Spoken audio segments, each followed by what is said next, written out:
Ugh. Ugh. Goodness. Hello there. It's been a while. It's been a hot minute since we've done one of these, hasn't it? But we're back in action.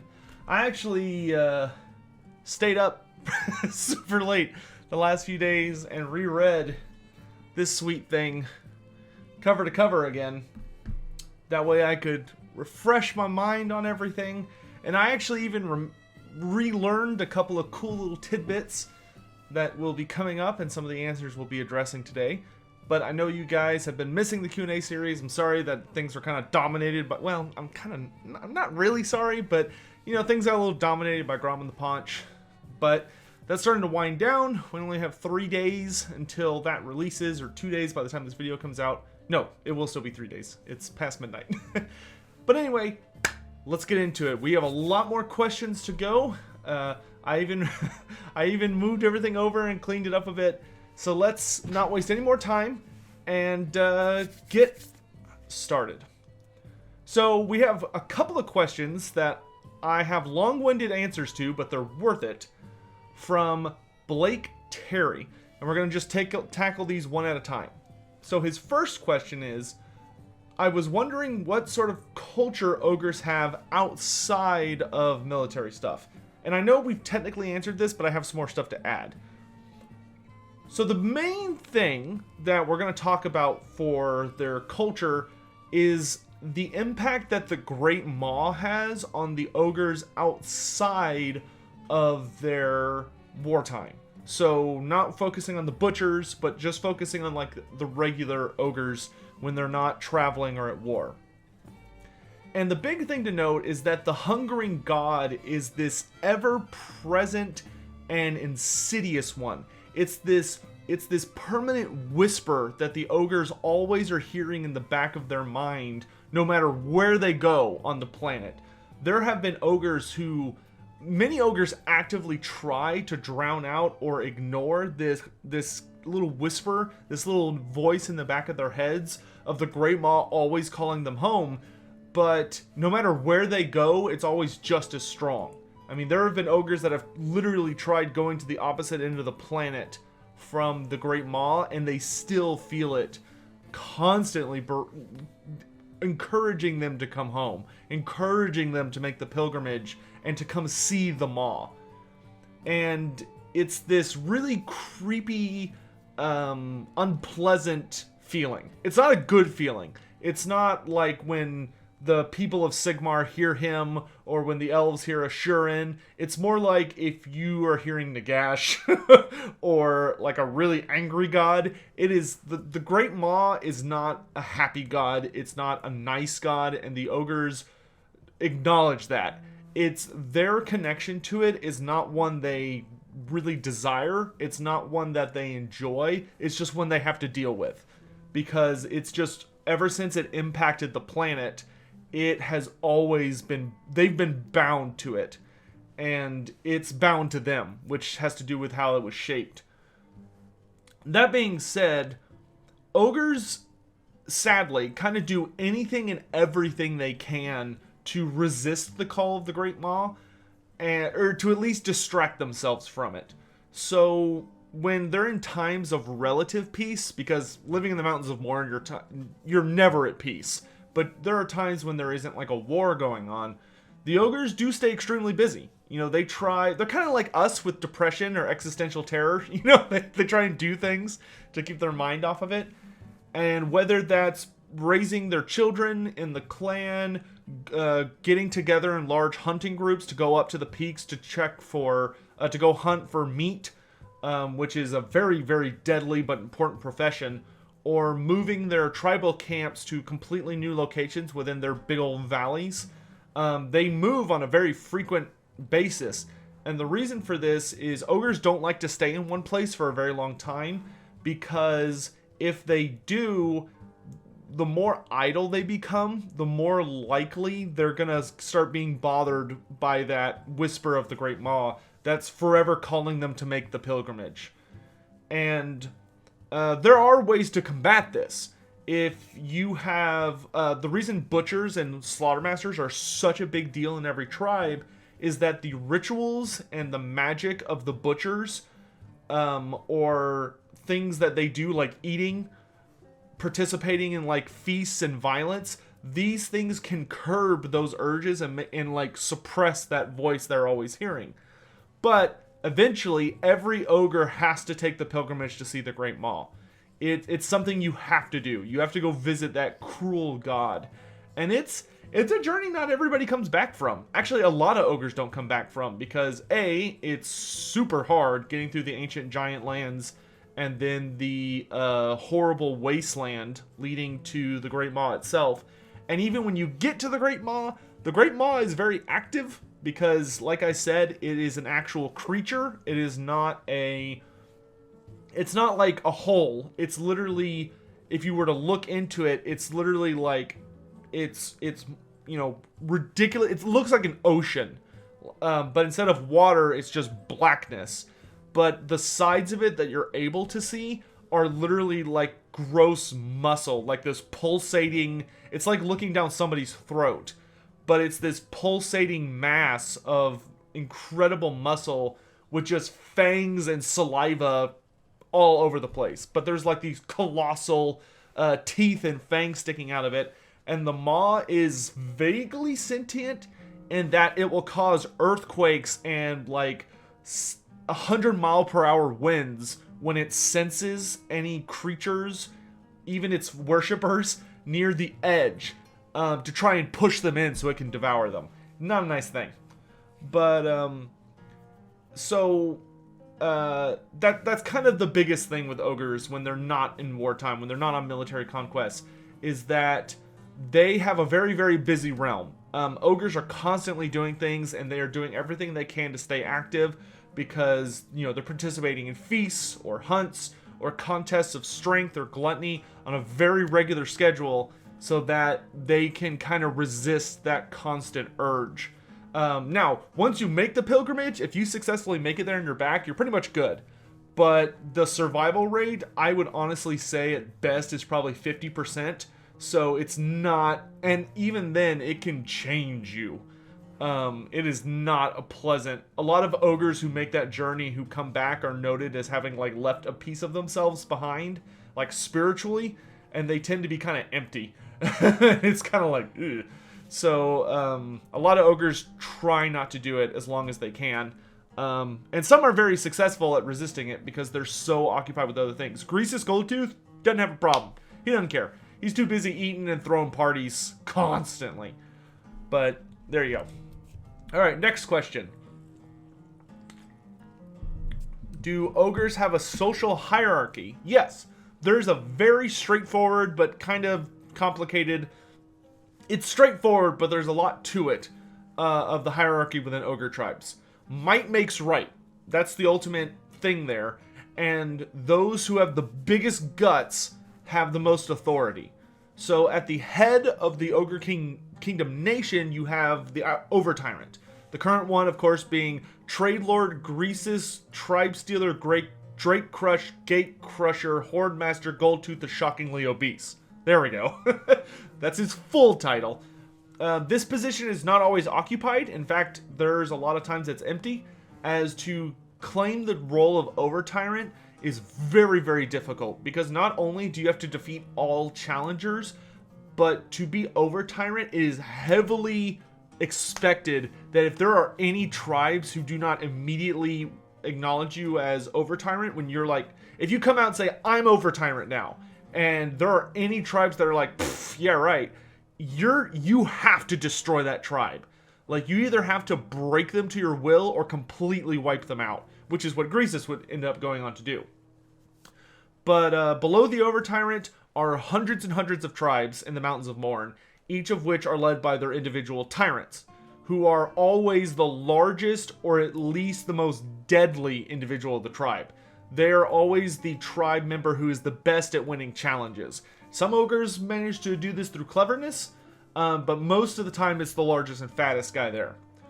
And not all ogres aspire to be powerful. in like a political sense, there are actually a number of tribes who have very, very large, powerful warriors who don't really want to be. They don't want to be a bruiser. They don't want to be a tyrant. They're just like, well, whatever. I'm just doing whatever I'm doing. That happens a fair amount. But usually the tyrant is like the most aggressive, scariest person there. Just because to be a tyrant requires you to be pretty nasty. You have to prove yourself the greatest at all times.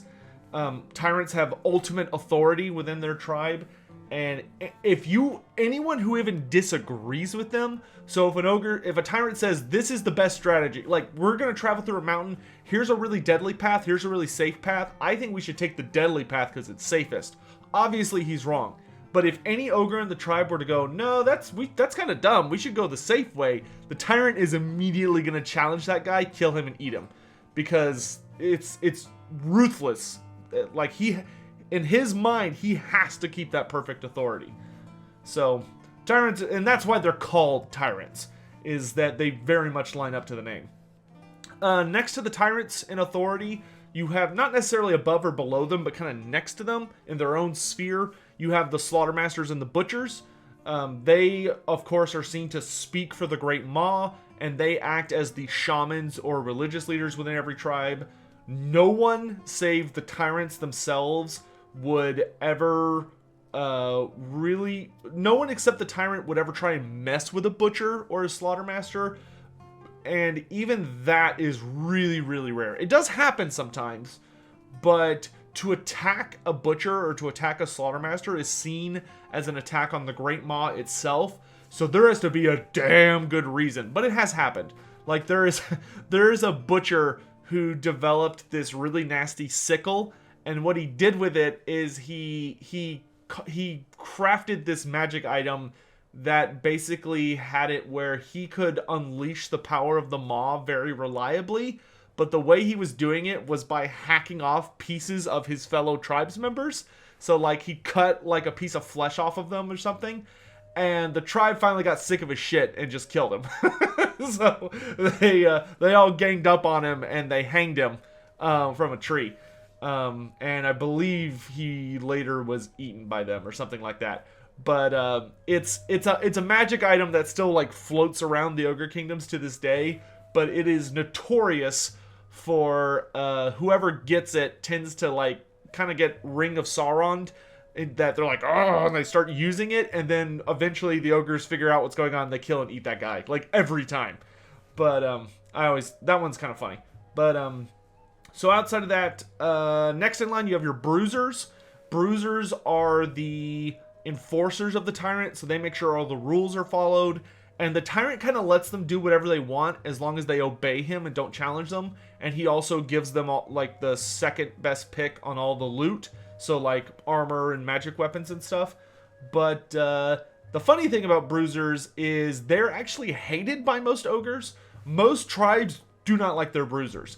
And that's because the bruiser, he's a bully. Like his job is to literally walk around the camp constantly, and he just looks for people that aren't doing what they're supposed to be doing, and then he like beats them up. So if they're having a feast, the bruiser will literally look for other ogres who are not eating messily enough, and if he sees you eating too neatly, he will come kick your ass in front of everybody. Or if you're sleeping around too much, or you're not fat enough, or you're in like a situation where they're hunting and he doesn't think you're keeping up well enough, like any number of things. Butchers are just complete tools. Like everybody hates them, and they're absolute jerks. A lot of the bruisers tend to be related to the tyrant. Usually they're their sons, not because it is a hereditary position, but we'll kind of get into that later, why that tends to be the case. But bruisers are also the most often guys who will challenge the tyrant, but a challenge always results in death, so some bruisers aren't too keen on trying that unless they feel really confident they can win. But the biggest thing about them beyond that is the way you become a bruiser is you have to catch the tyrant's attention, Whether that's you prove yourself exceptional in battle because when you hit an enemy with your club, it sent him flying like a really impressive distance. That'll get a tyrant's attention. Or maybe you eat the most out of everybody. That'll get his attention. Or you killed the most enemies with a gut charge. And bruisers, to show off, to like try and impress the tyrant, they are constantly doing like super over the top crap. You know, a bruiser will like try and beeline for an enemy champion to kill them, to show off, or they'll try and like take on the biggest monster, or they'll do like the whack. If there's something deadly looking in an enemy army, they're gonna go for it.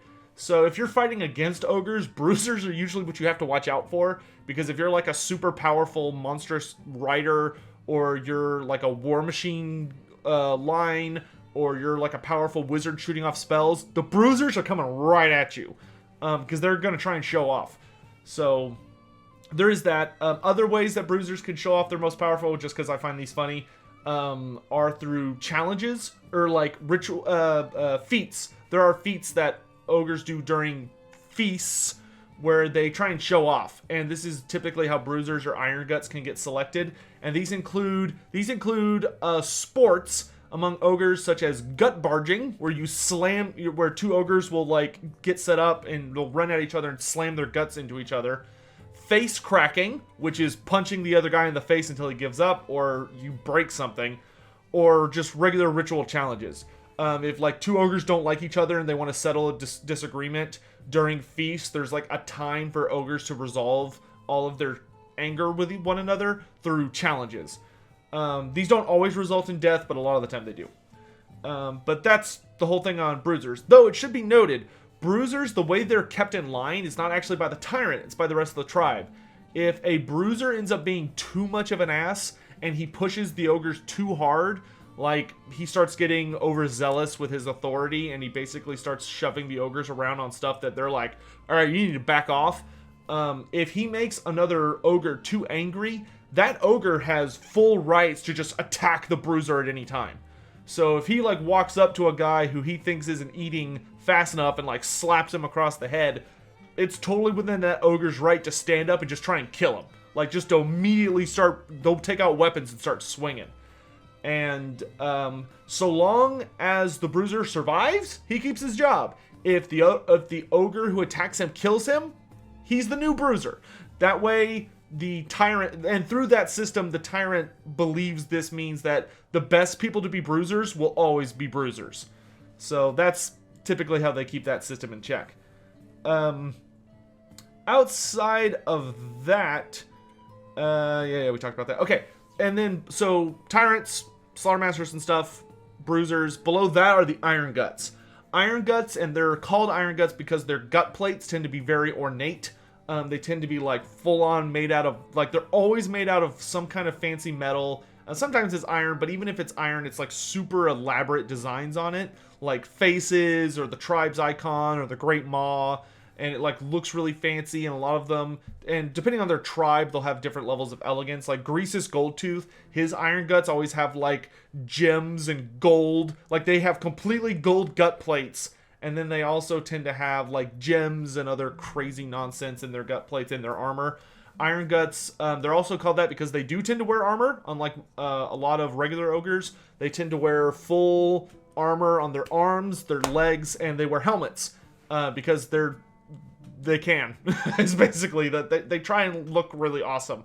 It's kind of their goal. And they carry these huge two-handed, like, I don't know how best to describe them. They tend to almost look like hooks, but they're these giant two-handed metal blades that they use to just like eviscerate or chop in half a goofy amount of people at once. But iron guts are just the biggest, baddest ogres who typically do not have a desire for grandeur. Like, they're not really interested in trying to climb the ranks. Those will usually be your iron guts then. And a lot of them also tend to be related to the tyrant. But they're just the biggest, baddest dudes. And usually they're also the bodyguard for the tyrant. But some tribes, like Grease's Goldtooth, his tribe is like 99% or 100% iron guts. Not because he needs that many bodyguards, but because he's so fabulously wealthy and has so much stuff that he can just afford to outfit his entire tribe as Iron Guts. So he does. You know, those that aren't like man-eaters or something like that. And then below the Iron Guts, you have your regular ogres, which are also referred to as ogre bulls. And ogre bulls, mostly naked, they'll have a gut plate. If they're really, really poor, their gut plate will be made out of something goofy like bone or like the wooden wheel from a wagon or whatever. But most of them have actual plates of some kind of metal that they just kind of roughly beat into the shape of their stomach. That's also where you'll find the females of the tribe, which we will talk more about them because there's a specific question about them in a little bit.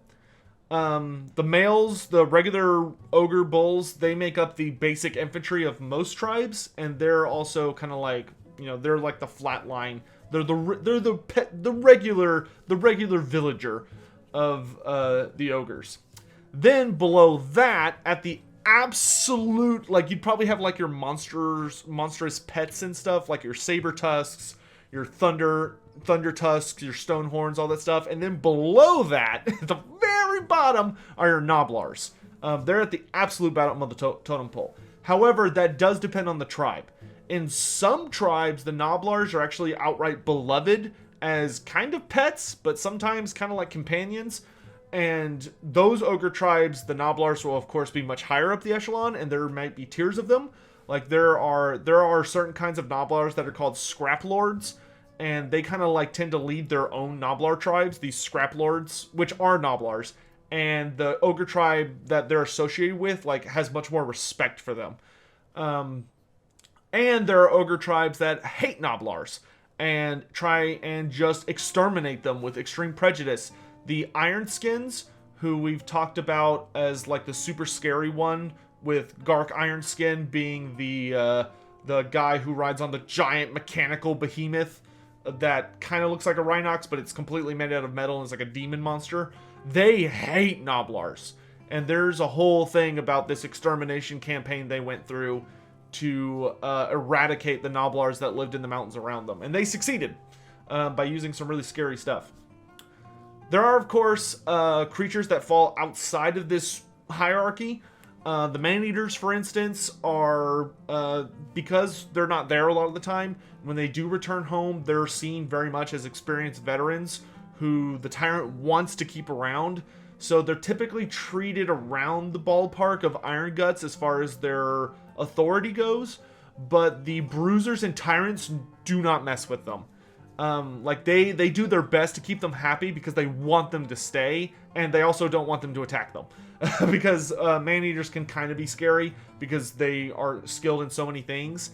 And a lot of the tribes, their man-eaters will usually travel around as a regiment for hire. And the man-eaters that travel around as a group tend to be friends, or at least tend to be comrades in a loose sense.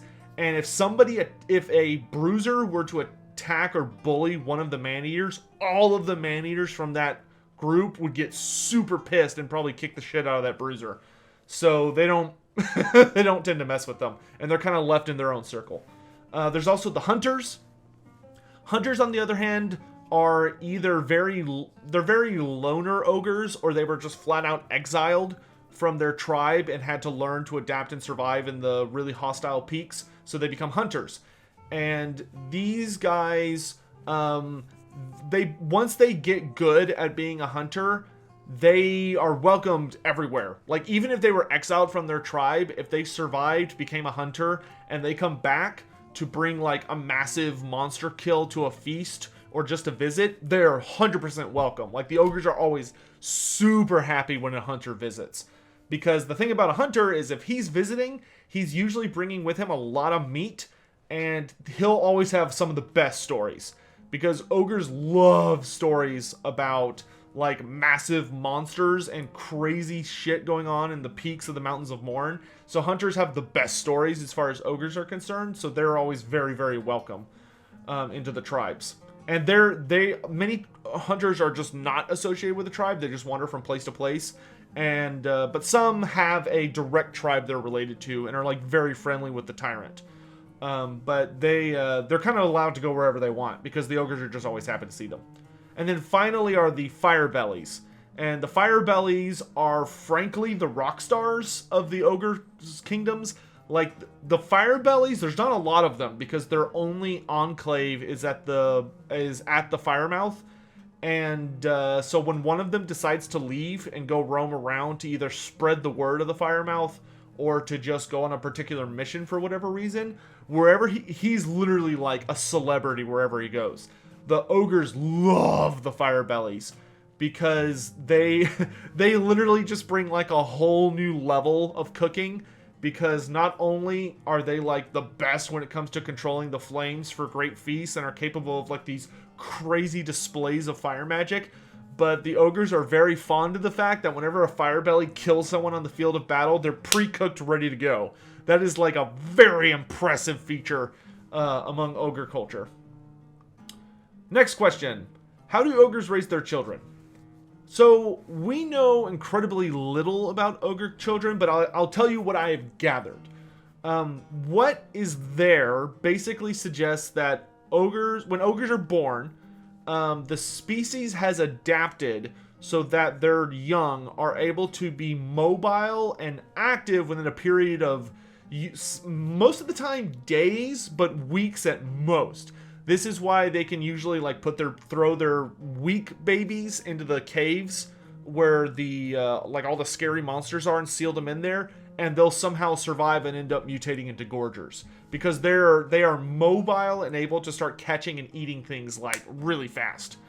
But regular children tend to very quickly enter a phase of life where they can hunt around their valleys for smaller creatures to practice their skills and to start eating. And their goal is they're basically just fed lots and lots and lots of food to make them as strong and fat as possible. Granted, we've already talked about what happens to like the children who become butchers and stuff in prior episodes, so you can go look at that. But the regular children are usually either taught by their parents or by the bruisers of the tribe how to fight and like the ways of hunting and stuff like that. They're expected to carry themselves very quickly, usually within the first few years of life. And the thing is when they're learning to hunt or they're learning from bruisers and stuff like that, it's a brutal teaching system. And if they can't keep up, like they get severely wounded in one of those situations, they're dead. Either they die through accident, or if they become weak due to disease or like a really crippling wound or something, they'll be usually killed and sacrificed to the Great Maw. Now, it should be noted that kind of surprisingly, in ogre culture, who fathers the child is very important. As those who are born of the tyrant. So if the tyrant of the tribe is your dad, those children are going to have very lavish youths or childhoods because they are going to be given they're going to be given the best meat and the best stuff because ogres are fond of their kids. It's not like a purely communal system. It's not like all the kids are like thrown into a pot and treated the same. No, the ogres do have affinity for their biological children and their relatives. And so tyrants will always take care of their personal kids the best. And because they're given the most food and they eat the most and they're the most well equipped, they virtually always end up being the biggest, baddest ogres in the tribe, which is why they end up being bruisers and iron guts almost always. It's not because those positions are hereditary, because ogres do not care about hereditary. Like, if you're the son of Greasus Goldtooth, that does not afford you any authority whatsoever. You have to defend your own authority, and or you have to prove yourself by being strong and powerful. Nobody gives a crap who your dad is. Your dad gives a crap about you, but no one else cares. And that's how that tends to happen. And that's why a tyrant is almost always challenged by his sons. He'll usually end up killing and eating a lot of his sons, but funny enough, in ogre culture, it's not viewed as a bad thing. And ogres, those like the children that put up the best fight are always talked the most fondly about. Like usually ogres who have to kill and eat their relatives are always like, that's like their favorite relatives to talk about. They like miss them a lot. It's kind of sad. But their culture is absolutely ruthless when it comes to a challenge scenario. And ogres who challenge their dads and kill and eat their fathers tend to be fond of them as well.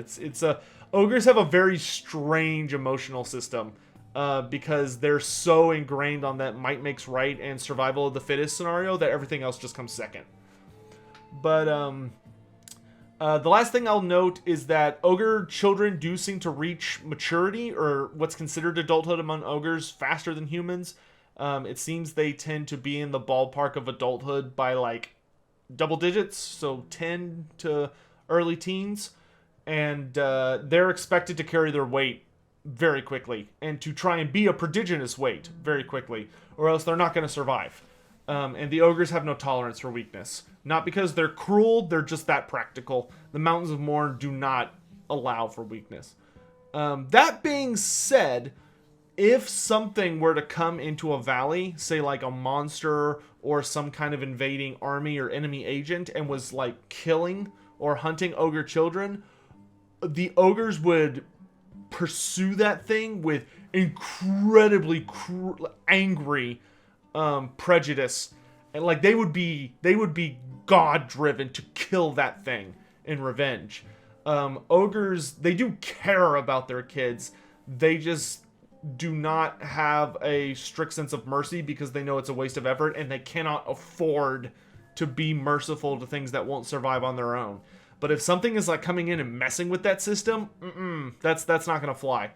The ogres are notorious for, if a big monster comes down into a valley and starts attacking a tribe, or like is hunting like children and stuff, they go all out. And if that thing somehow survives and tries to escape back into the mountains, they will go after it with like every warrior who can fight is going to go after it to try and bring it down, which is pretty interesting. And then the last question we have from this guy, Blake Terry, thanks again for your kind words, by the way, is, are female ogres held in any special regard, and are there any notable female ogres that are mentioned in the lore? Not really. Unfortunately, female ogres are expected to travel and fight alongside the other ogres. So, you know, they're basically equivalent to ogre bulls. And if some invader attacks the tribe, they will be right on the front lines fighting alongside all the other ogres. I believe that there are some slight physical differences between male and female ogres, just like there are with humans, where the female ogres are just physically not able to match the sheer bulk and strength of their male counterparts, which this prevents female ogres from acquiring any high-tier roles, such as Iron Guts, Bruisers, or Tyrants. But they are more than a match for, like, good warriors in most other races, just due to their sheer size and notable strength. And they're not pushovers, and they don't treat them like some other races treat their women, where they're like, oh, we gotta keep them out of the fight and stuff like that. Nope. Like, if the tribe's gonna go out and fight, everybody's gonna go out and fight. That being said, the real reason that we never really saw anything for them is just because Games Workshop probably just didn't want to make the models. All right, and we'll go a little over time today because it's been a while since we've done an episode. All right, we got another host of questions here from Angel2Bry. He says some nice words, thank you very much, and then he's got a couple questions here. Once again, we'll answer them one at a time. Number one, how is it that the ogres, in all of their might, have not conquered the old world, or at least mankind? So, strange as it may sound, most ogres are really not into the concept of conquering. Like, they don't tend to kill or care about having a lot of territory.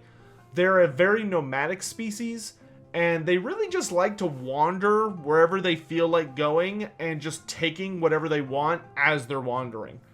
While there are some permanent strongholds elsewhere in the world, the most famous that's worth mentioning is a place called Gristle Valley, which is in the Grey Mountains, which is in that mountain range between Bretonnia and the Empire.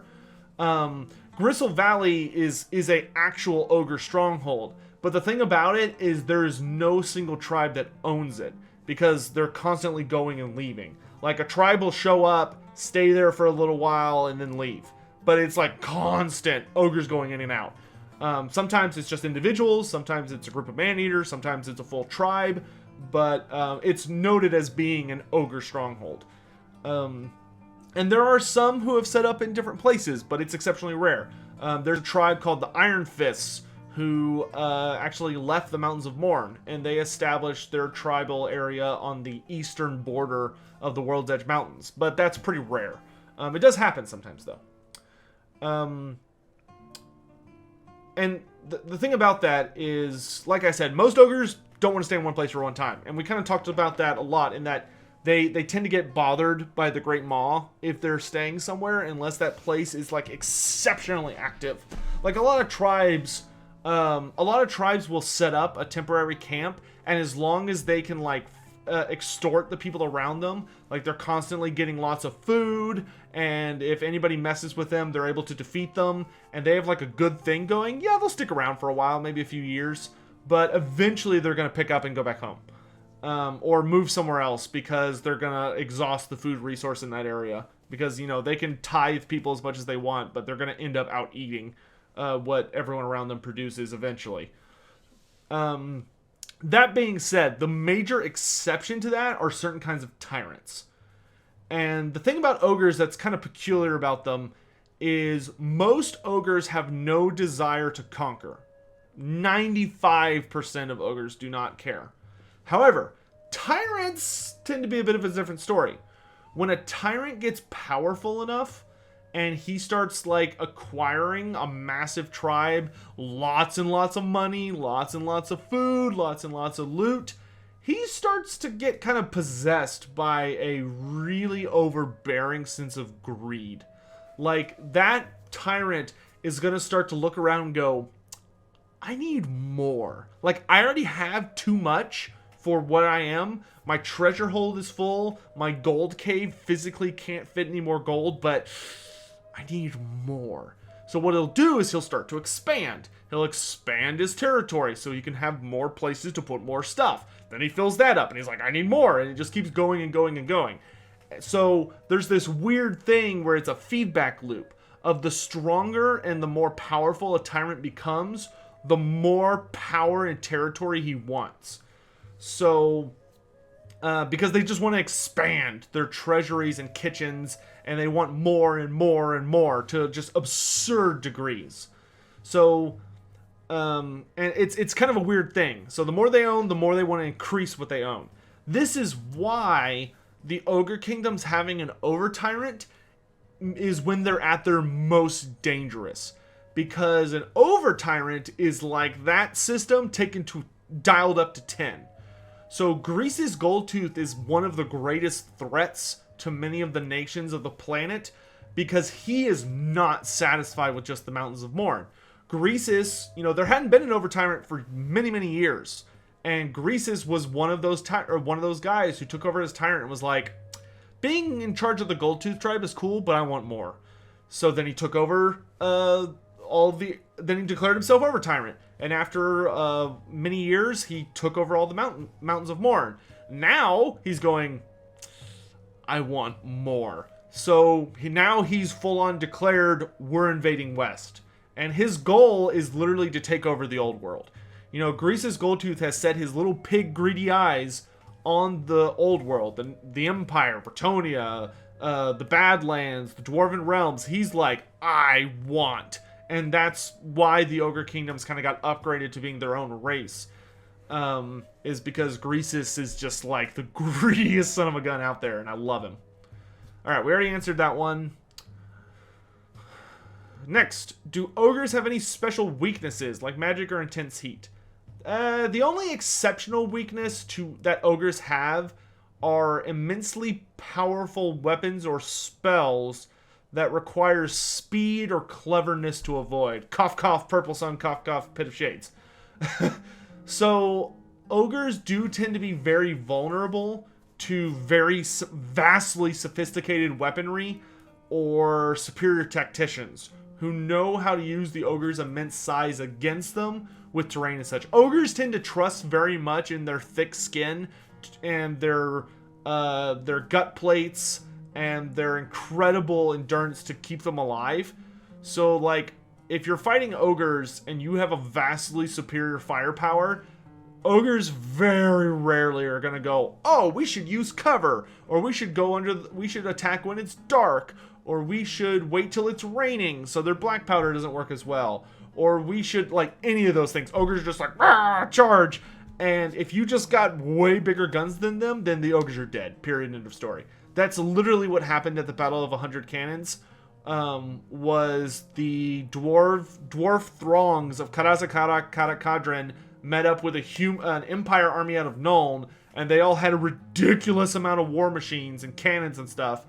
And this massive ogre tribe saw them across a river, the River Aver, and they were like, let's kick their asses, and they charged, and all of the dwarves and humans were like, okay, and just shot all their weapons, and the ogres died. End of story. And that was the end of, like, one of the largest ogre invasions of the Empire. Next question. How big can an ogre get?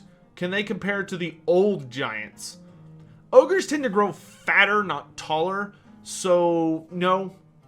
Old giant, like the Sky Titans? No, nothing in Warhammer Fantasy compares to the Sky Titans. For ogres, the largest around, or the largest I know of, is Grease's Goldtooth. He's currently the largest tyrant I can think of, and it seems like, guesstimating based on his artwork, if Greases were to actually bother getting on his 2 feet and standing up to his full height, he'd probably ballpark somewhere around 15 to 16 feet tall. Like, he's massive, which is terrifyingly huge, and notably taller than most ogres, because the average ogre is more in the ballpark of 10 feet tall. But that's nothing compared to a giant. You know, that's like not even halfway to most giants. And we're talking about, like, basic giants. We're not talking about bone grinders, which are like twice the size of a regular giant. And Sky Titans are twice the size of a bone grinder. Anyway. Next question. Do ogres eat dragons? Yes. Have the ogres ever fought the Lizardmen? How do they fit in the Great Plan? So yeah, ogres, entire ogre tribes have been fascinated and mesmerized by the tales of deadly jungles full of massive reptiles and entire cities made of gold. That literally sounds like heaven to them. So they've often had a go at trying to invade or wander around the Southlands or Lustria, and in hopes of finding a new paradise.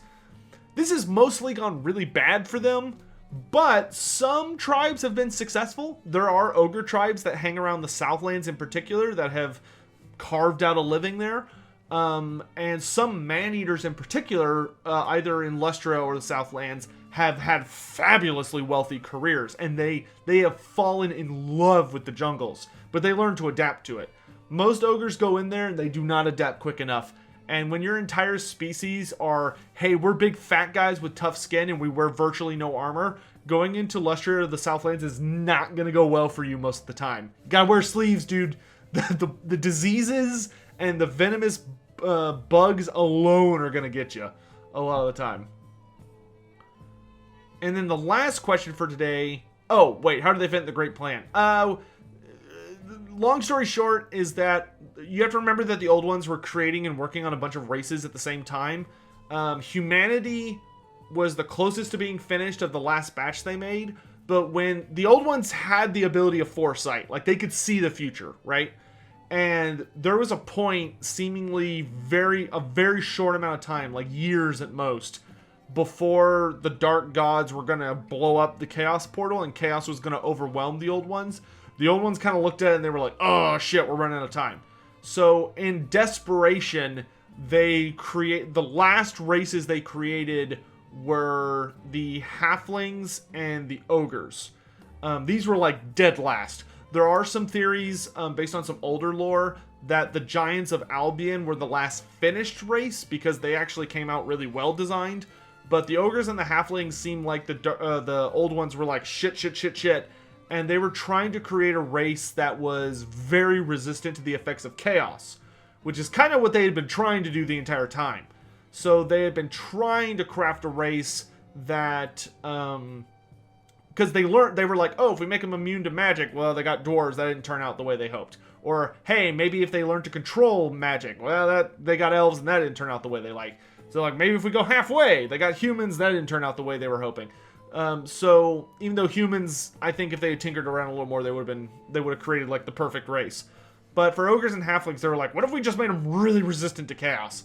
So they did that, but they weren't able to finish it. And it seems like there was a disagreement among some of the old ones, because the ones that were working in the old world, they were made, halflings and ogres came from the same common basic stock.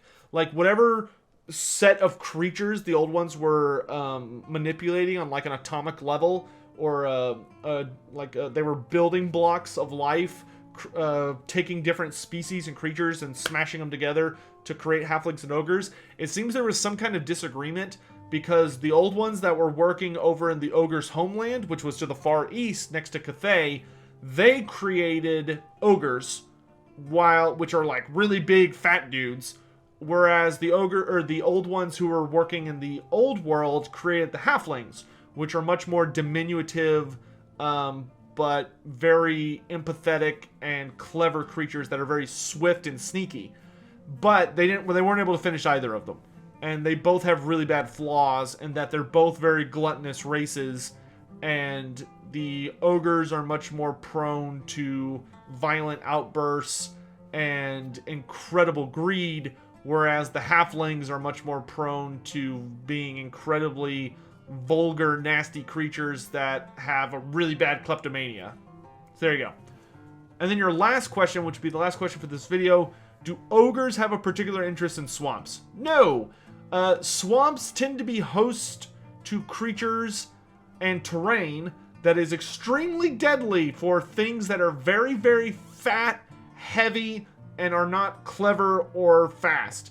If you're not swift or smart, you probably should not go into swamps, because there are a lot of scary things that hide like in the water that are good ambush predators.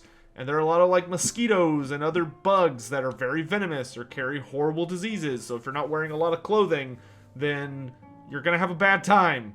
And if you're super heavy and fat, there's the quicksand in Warhammer Fantasy, or like the really like deadly terrain, tends to be very dangerous if you are heavy and slow, which are just ogres. So no, not a lot of ogres in swamps. Not good for them.